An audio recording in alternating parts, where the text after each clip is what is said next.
Delaware a couple of years ago, you can see that the total revenues expressed here in $1 billion has actually increased of approximately 50%.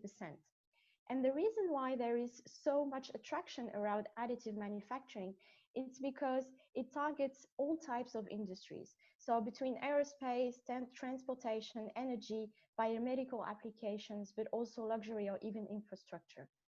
And this versatility in terms of application can also be translated in terms of technique and of printing materials. And with additive manufacturing now, we can print polymers, but also metals or even composites now. And there is two examples that I like to highlight. Is the first one is the 3D printing used as in aerospace industries for jet engines, for example. This is published in a newspaper for General Electric, but also it enables new research opportunities. And here's an example that was published in Nature of the development of bio-inspired fuel cells. So from an industrial point of view, there is three aspects that are extremely attractive. The first one is minimum waste disposal. So to produce the same 3D object with additive manufacturing, you will only use the material that you need when you compare it to subtractive manufacturing. The second aspect is that it enables the design of complex net shapes. And this is a picture of the paper that I cited just on the previous slide. This is an anode that was produced with a very specific microstructure that you can see here, and that mimics the natural environment of a bacteria that is found in the sea to develop next generation bio-inspired fuel cells. And at last but not the least, and this is the aspect that was extremely interesting for us for the high-strength aluminum alloy application, is that it expands their use to different types of application.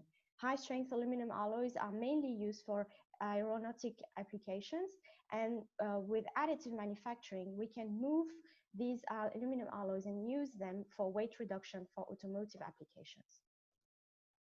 So conventionally, high-strength aluminum alloys, such as the 2000 series and the 7000 series, they are produced from a multi-step process, which involves the solutionizing that you can see here. So I simplified this with a schematic, then a rapid quenching, and then you have an aging. So this multi-step process is carefully controlled as it shapes the final microstructure of the alloy, which provides us the design mechanical properties that we want, but also affects the electrochemical properties of the alloy. However, the main inconvenience of those high-strength aluminum alloy, if I may say, is that they're produced in plates. So they're restricted to the rod form. They exhibit low weldability because as you do the welding, you will change locally the microstructure and the electrochemical property of the alloy, which leads to defects and localized corrosion. And this ultimately limits their application, as in planes currently the plates are joined by bolts and rivets, as you can see here on this picture, and it's not something that we would like to see on our cars. So the aim of our work was to study and investigate the effect of additive manufacturing process on the microstructure of high-strength aluminum alloys. And to do that, we've studied two alloys. I'll present today two case studies. The first one was the study of the 2024, so it's an aluminum, copper, magnesium, where we studied the effect of the printing process and on the microstructure and corrosion susceptibility. And then we studied the AM7075, which is an aluminum, zinc, magnesium, and we studied the effect of the printing process and the aging on the microstructure and corrosion susceptibility, and we compared it with the rod form, so the conventional alloys. So to produce those alloys, we've used selective laser melting. So it's a powder bed fusion process. As you can see from this video, so we have the powder that is on the surface, and then you have a laser that will consolidate layer by layer the powder following a predetermined design from a CAD file. So with this technique, we've produced some aluminum cubes that you can see here on this picture that we use for microstructural characterization and electrochemical characterization. So now I'll move on to the results. So the first thing we did was to look at the microstructure of those produced AM 2024 and 7075. So a typical, if I can say, microstructure of an raw 2024 that is presented here on the left part of the slide. This is an SEM micrograph in BSC mode. You can see here that we have the aluminum matrix, and then we have those large particles that are about 10 micron in size. They can change between 5 to sometimes even 50 microns. And these particles, they form during the solidification process, and they do not respond to aging, and they do not participate to the mechanical properties. And they're actually detrimental for the corrosion susceptibility of the alloy. So these constituent particles are copper, manganese, and iron-based, depending sometimes the stoichiometry changes between some of the particles.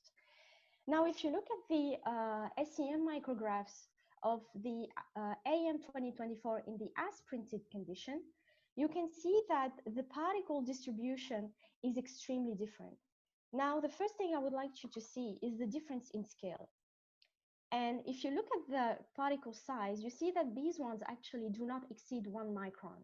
So we clearly have a 2 order of magnitude difference in terms of particle size.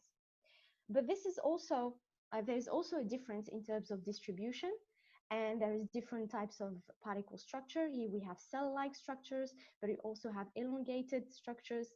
And there's also a difference in terms of distribution that I highlighted here with 2 areas separated by this yellow line. And this is actually the melt pool boundary, which is characteristic of the AM process. So during the printing, you have the laser on the surface, and you will have a temperature gradient due to the laser, and this will affect the cooling rates and ultimately the particle size and distribution. So now that we looked at the overall surface of the alloy, we move to phase identification. So we realized some TEM associated with XRD. So this is EDX and TEM of the 2024 in as printed condition. And we saw that we had copper-rich particles. And in fact, what was extremely surprising from the XRD is that the S phase, that is the primary phase of the raw 2024, so it's an aluminium copper magnesium precipitate, was not found on the AM 2024. So that was the first thing that was extremely surprising for us for similar composition. Then the second thing is that the main phase that was found on this AM 2024 was the theta phase, so Al2Cu, which is usually the second major phase on the raw 2024. And then we have the presence of copper-rich particles that you can see here on this EDX that had some iron, sometimes manganese and silicon segregation at the core of the particle. And those were at from the composition point of view, the closest thing to the constituent particles. So if I summarize, the AM 2024 exhibited a different particle size and distribution compared to the raw form, the absence of S phase, which was the main phase found on the raw 2024, and then we had copper particles that exhibited heterogeneous composition with iron, manganese, and silicon segregation. So we wanted to understand why S phase was absent from the AM 2024 and whether this was something that was thermodynamically driven. So we performed some phase diagram calculation using the thermocalc software. And here you see the phase diagram on the left part of the slide of the 2024 in the raw form. And this is for the AM 2024. So from the composition of the raw 2024 of the alloy that I showed you earlier on the SEM micrograph, we see that the major phase form is the S phase, which is what is expected. Then we have the theta phase, and then the beta phase, Mg2Si. Now, if we look at the phase diagram of the AM 2024, you can see that actually the major phase here that is formed from the composition of the printed alloy, So this alloy was printed, then we redissolved it and measure the element's concentration using ICP-OES. So this is the theta phase, followed by the Q phase, so aluminium, copper, magnesium, silicon, and then the beta phase. So this indicated that actually S phase was not thermodynamically promoted from the composition of the alloy. And actually this was caused by the large high silicon concentration of the AM 2024 that was 1 order of magnitude higher than the ROD 2024. So in a similar way, we've performed some SEM characterization for the 7075. So it's the aluminium zinc magnesium alloy. So here labeled as A is the SEM micrograph of the rod. B is the as printed 7075. C is the 7075 printed, then solutionized and quenched. And the D represents the printed, solutionized, quenched, and then aged. So from the first SEM micrograph, the A1, you can see that the rod presents also those large constituent particles. These are aluminium, copper, iron, and silicon based. If you look at the SLM conditions, you see that we also have the melt pool boundary and those small particles that are less than 1 micrometer in size again, that are distributed all over the surface. So after solutionizing and quenching, what we can see from the same scale is that those particles in the melt pool boundary are no longer discernible. And this suggests that we had the dissolution of the particle into the solid solution to form a supersaturated solid solution. And then once we aged it for 24 hours at 120 degrees, we saw that we had the nucleation, as you can see here, and the growth of precipitate along the grain boundaries. And these grain boundaries, if you can notice, they actually elongated in shape, which is characteristic of additive manufacturing from the printing direction. So we've again performed some phase identification to see if whether we had the same type of particle nature on the AM 7075. And actually, the major phase, the primary phase found on the rod form is the eta phase, MgZn2. And surprisingly, again, we noticed that this phase was not the primary one found on the printed alloy.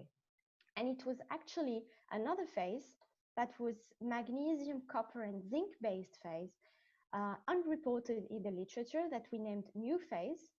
And this one had from the diffraction pattern that we realized here on the particle, was a quasi-crystal structure with a 5-fold symmetry. And this was not previously reported in the literature.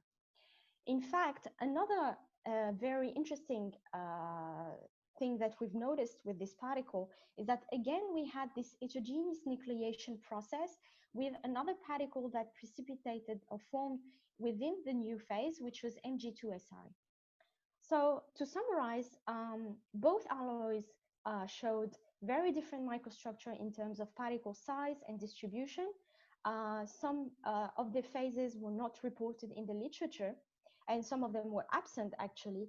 And that was extremely interesting for us. And we wanted to see how this microstructure and how those phases would affect the corrosion properties of those alloys, as it's widely known that these alloys are susceptible to localized corrosion, and this is dependent on the particle population and distribution. So this will take me to the second part of my talk, which is the investigation of the corrosion susceptibility of the AM 2024 and the AM 775. So what we did as any corrosion scientist, we've performed some potential dynamic polarization testing. This is for the AM 2024, the aluminium, copper, magnesium. So here you can see that we did the NOD polarization testing in 3 different chloride concentrations. And we have the plain lines that correspond to the ROD 2024, and then the one with the symbols represents the AM 2024. So for the anodic section, something that we've noticed clearly was the presence of a distinct EPID value that was here and was a 90 millivolt above Ecore. This is something that usually we don't see for the rod form, as you can see here from the potential dynamic curves. as usually the pitting potential is below the corrosion potential of the alloy and is associated with the S phase. However, since the S phase is absent from this alloy and is no longer present and is replaced by the theta phase, this explains the shift of the pitting potential to higher potential values, as you can see here. Similarly, we've performed some potential dynamic polarization testing, so cathodic section to measure the cathodic current and the kinetics. So we've noticed that there is no significant change in terms of cathodic current density for free concentration between both alloy. Now, it's widely known that the cathodic current, so oxygen reduction reaction, occurs at the intermetallic particles for these alloys. And if you look at the 2024, the rod form, we have those large constituent particles that locally will sustain a cathodic current that will lead to formation of hydroxyl ions and will increase locally the pH gradients. Now, if you look at the AM 2024 scenario, then we have those smallest particles, 2 orders of magnitude smaller, in fact, that will also will sustain the oxygen reduction reaction that will form hydroxyl ion on the surface. But this decrease of the local cathode to anode surface area ratio led us to the hypothesis that we will reduce the pH gradient and we will decrease the fact that we'll have chemical dissolution of the aluminum matrix, as aluminum is highly dependent, dissolution is highly dependent on the pH.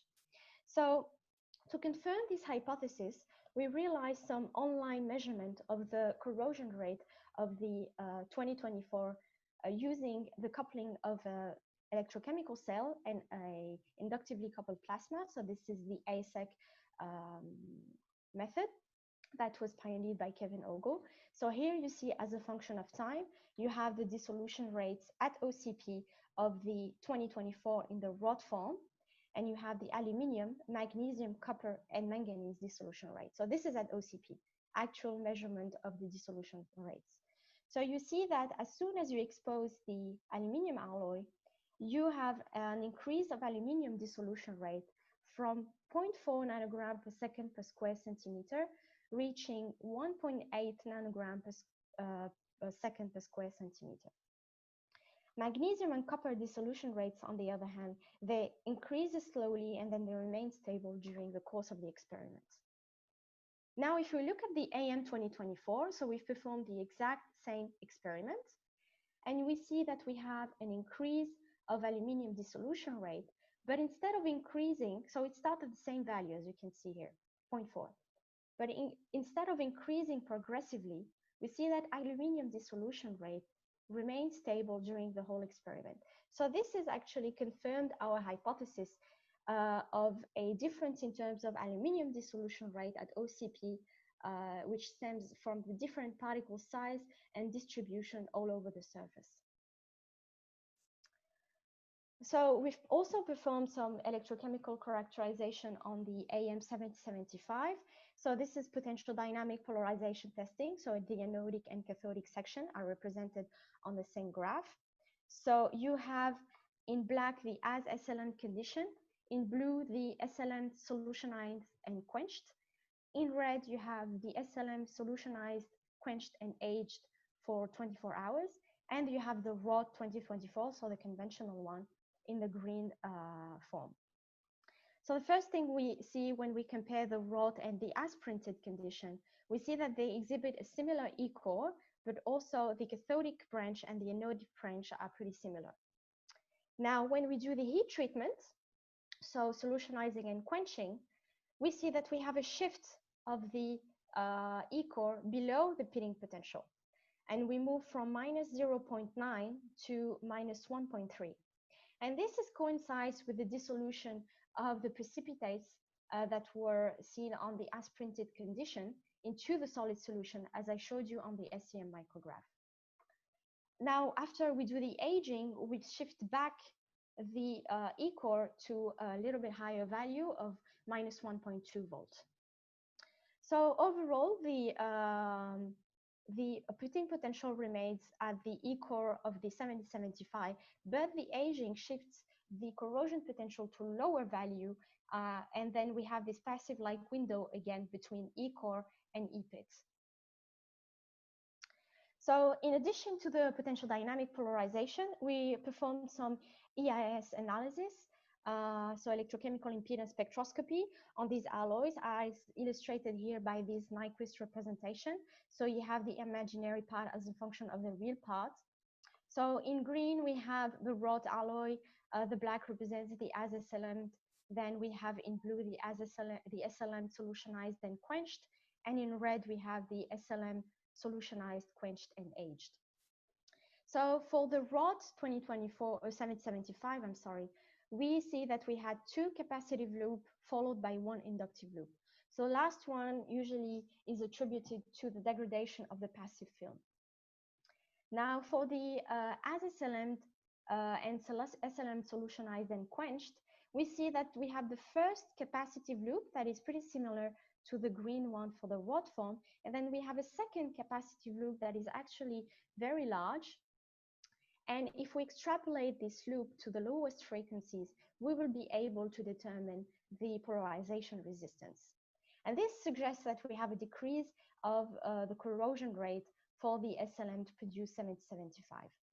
Now, after we do the aging, and this is a red one, we see that actually the first loop decreases and then we have a second capacitive loop, suggesting that we have a decrease of the polarization resistance.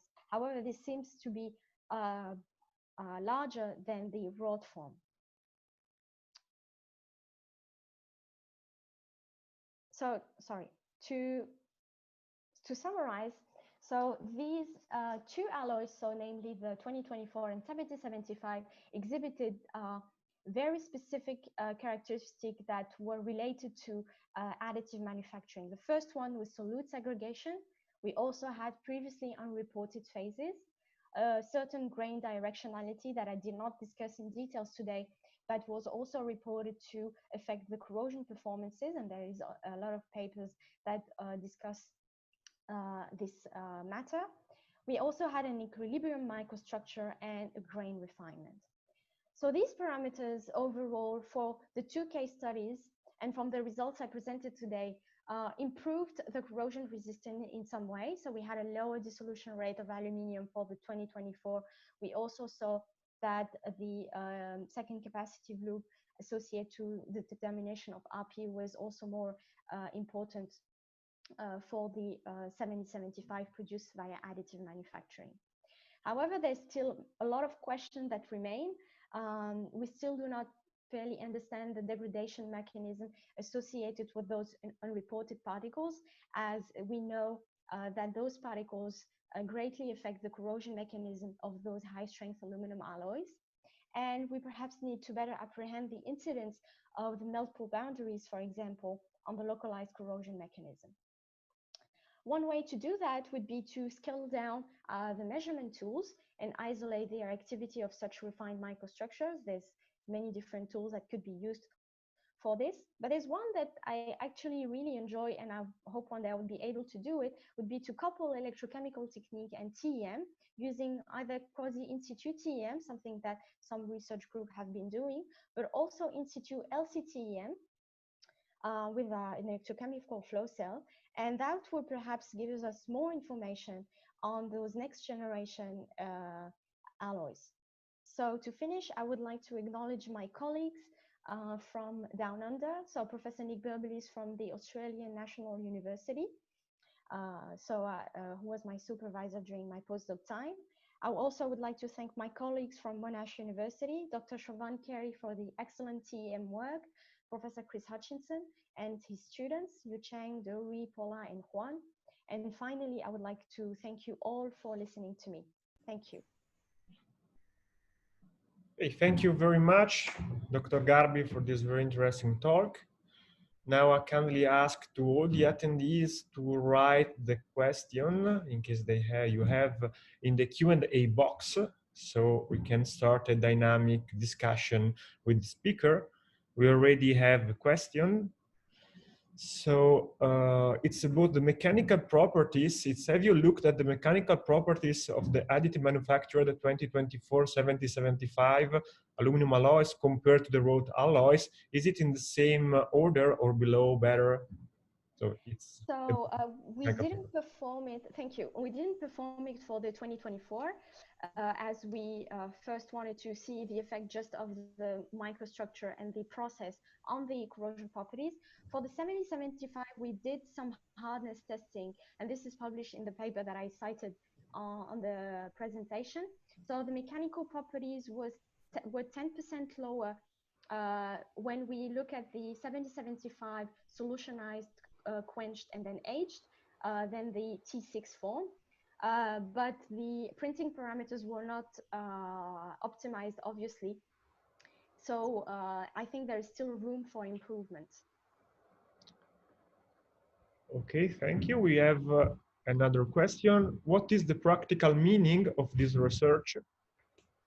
So the practical meaning of this research is to investigate how a processing parameter that is now widely used in industry would affect the lifetime of net-shaped part that we will produce with these alloys. So there is ongoing research on the effect of additive manufacturing, but there's still a lot of information that are still not available on the literature, as we're forming particles and precipitates that are not reported, and these affect the lifetime of the engines and their corrosion properties. I hope that answers the question. Okay, we have another question, is about the chemical composition of the powder used for additive manufacture 2024, if the composition is the same of standard aluminum alloys 2024.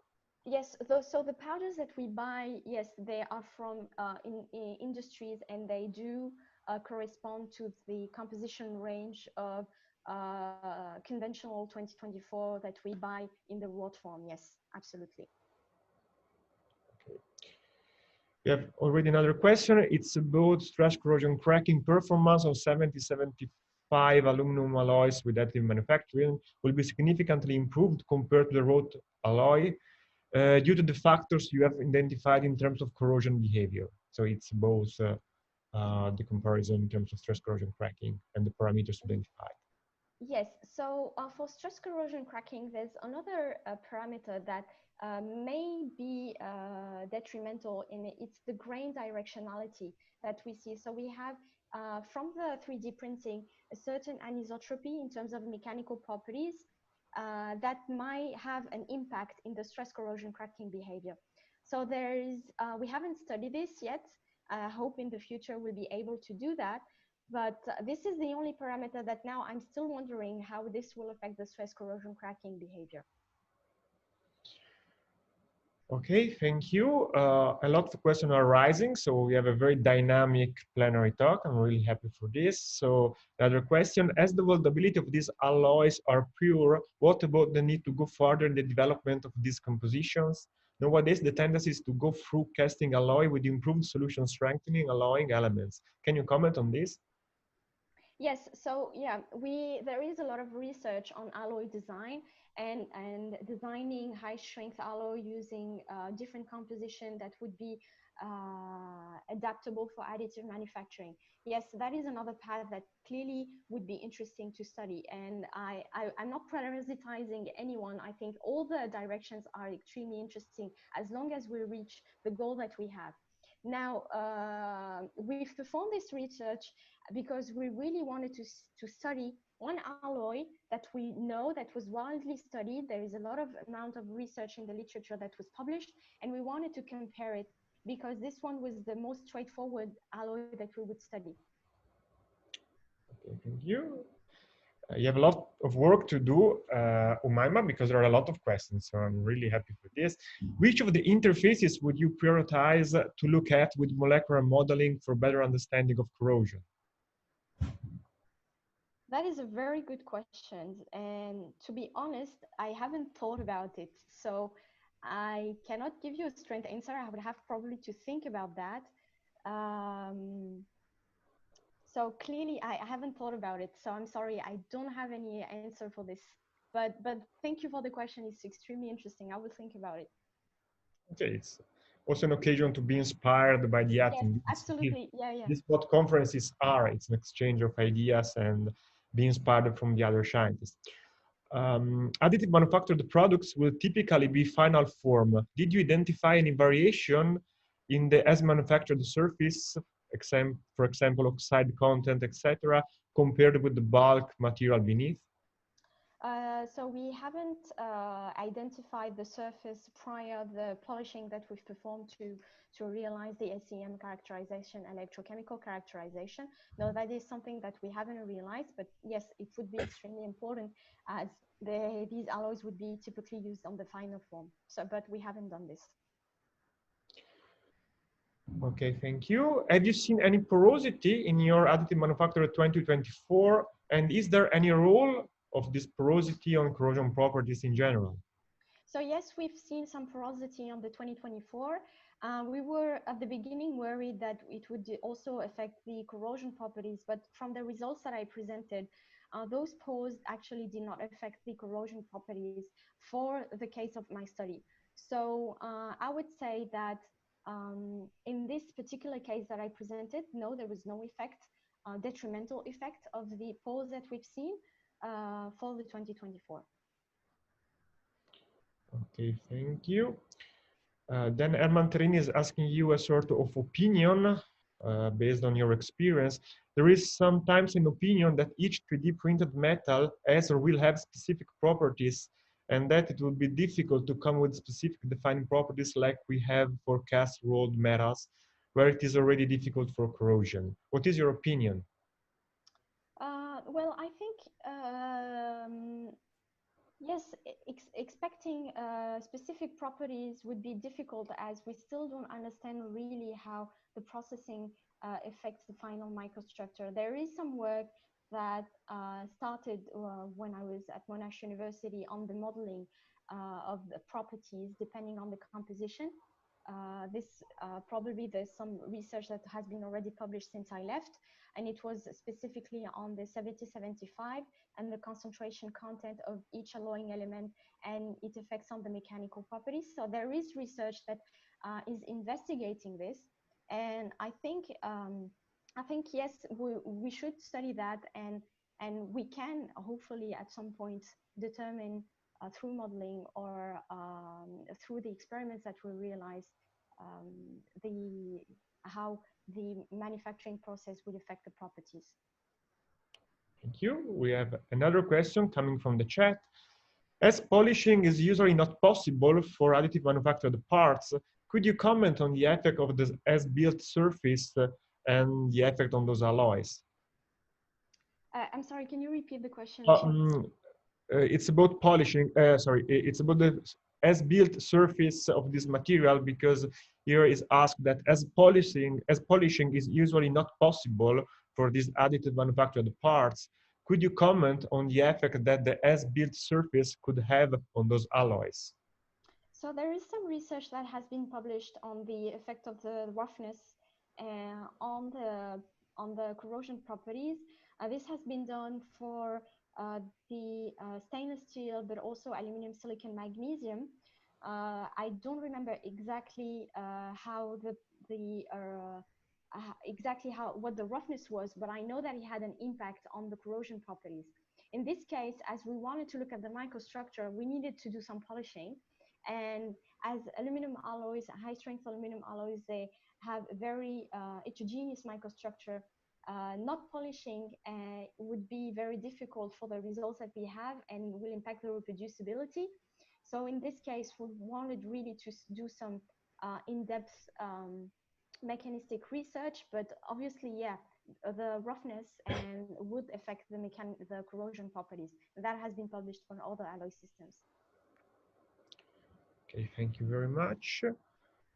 It seems to me there are no more questions, neither in the Q&A box, neither in the chat. Let's wait a few seconds if anyone else from the audience is willing to ask something.